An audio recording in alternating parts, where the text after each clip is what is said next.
आपको याद है 2014 से पहले दरबारी पत्रकार प्रधानमंत्री के ही प्लेन में बैठकर टैक्स पेयर के पैसों से विदेश यात्रा करते थे, लेकिन उनकी नजर में विदेश नीति का मतलब सिर्फ भारत पाक रिलेशनशिप था। बात बात पर भारत की तुलना पाकिस्तान से करते थे और भारत को पाकिस्तान की तुलना में बेहतर बताते थे।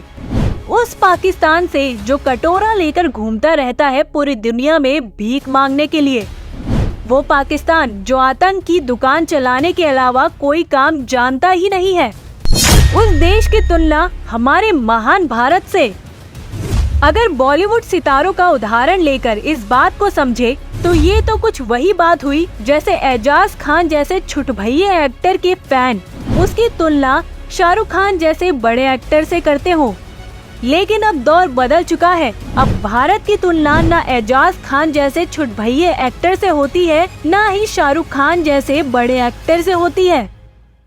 भारत इन सब से बहुत आगे लेजेंडरी पंकज त्रिपाठी और के मेनन जैसे मंझे हुए कलाकारों की श्रेणी में आ गया है।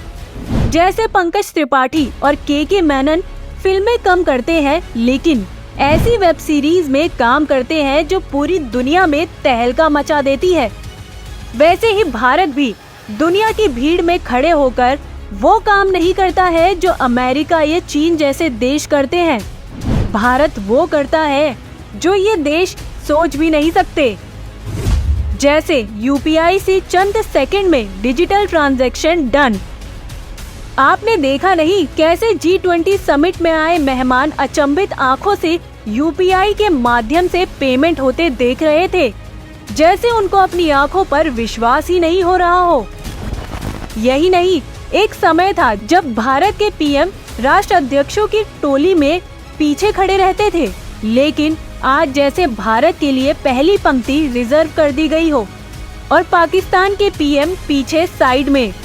इतना ही नहीं, भारत ने जिस तरह दुनिया की आंख में आंख डालकर कश्मीर से उस अनुच्छेद 370 को हटा दिया, जिसे कांग्रेसी पीएम नेहरू ने यूएन में ले जाकर भारत के लिए नासूर बना दिया था।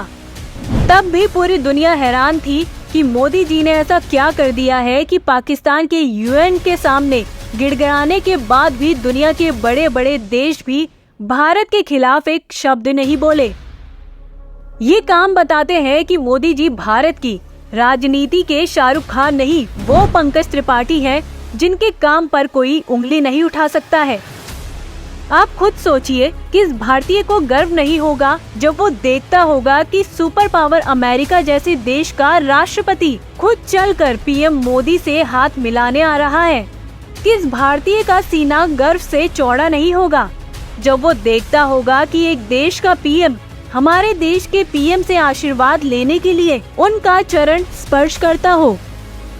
आपको गर्व नहीं होता है जब विदेश मंत्री जयशंकर यूरोप में बैठकर विदेशी मीडिया की आंखों में आंखें डालकर मुंह तोड़ जवाब देते हैं।